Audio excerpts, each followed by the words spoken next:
called Cuff. Cuff was a slave who lived in the South before the war. He was a joyful Christian, a very faithful servant. His master, however, was in need of money. So one day, a young planter who was an infidel came to buy Cuff. They agreed upon a price. The transaction was made. However, upon parting with him, the former master said, "Now you'll find Cuff to be a very hard-working servant, and you can trust him. I can assure you, you'll be pleased with him in every respect except one." "And what's that?" asked the new master. "Well, he will pray, and you simply can't break him of it." "Oh, don't worry about that," said the new master. "I'll soon whip that out of him." "I fear not," said the old master, "and I really wouldn't advise you to try it." Well, Cuff did prove to be faithful, hard-working, just like the former master had said. But word soon reached the new master's ears that Cuff had been praying. And so he sent for him. And he said, "Cuff, I understand you've been praying. Don't you ever let me hear of any more of that nonsense on this plantation." "Oh, but master, I just loves to pray. I prays for you and the missus every day. That makes me love you all the more, and then I can work all the harder for you."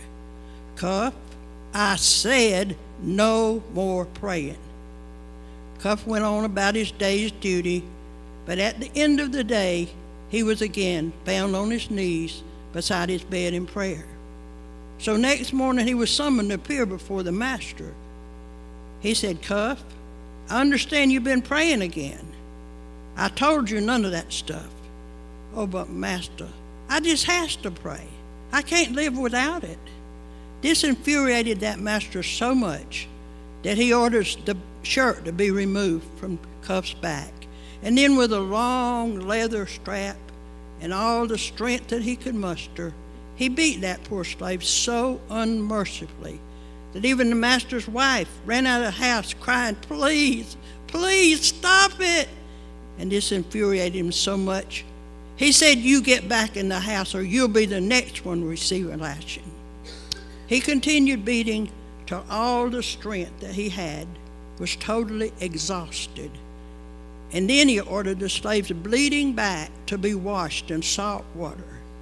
And now he said, "You get that shirt back on and go back to work. And remember, no more praying." Cuff was buttoning up the shirt as he walked away, blood oozing out from underneath it. And yet, in a moaning, groaning voice, old Cuff began singing, "Must Jesus bear the cross alone, and all the whole world go free? Not as a cross forever won, and as a cross for me." Although he was in great, excruciating pain, Cuff put forth every effort he had to give the master an honest day's work. At the end of the day, that master was in great misery, but he said nothing to the wife about it. They went on to bed.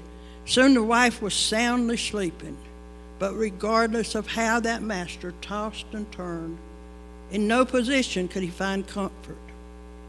So about midnight, he awakened the wife, and he said, "I'm afraid I'm going to die." She said, "Shall I call for a doctor?" "No," he said, "I don't need a doctor. I need somebody that can pray for me. Do you know of anybody you could call to pray for me?" "Well," she said, "the only one I know is the slave that you beat this morning." "Oh, but do you think he would pray for me?" "Yes, I believe he would," said the wife. So she was told to send for him. When someone went after him, he was found again on his knees beside his bed in prayer. When told that the master wanted to see him, he felt sure that he was going to be punished again. But as he walked into the master's bedroom, There was just something different about the atmosphere. The master raised up off his pillow and he said, "Oh, Cuff, could you please pray for me? I'm afraid I'm going to die and I'm afraid I'm going to hell." Oh, but Master said, "Cuff, I've been a-praying for you all night long." At this, he fell on his knees beside that master's bed. He knew nothing about the Romans road or how to tell somebody to be saved. All he knew was to pray. And he agonized in prayer.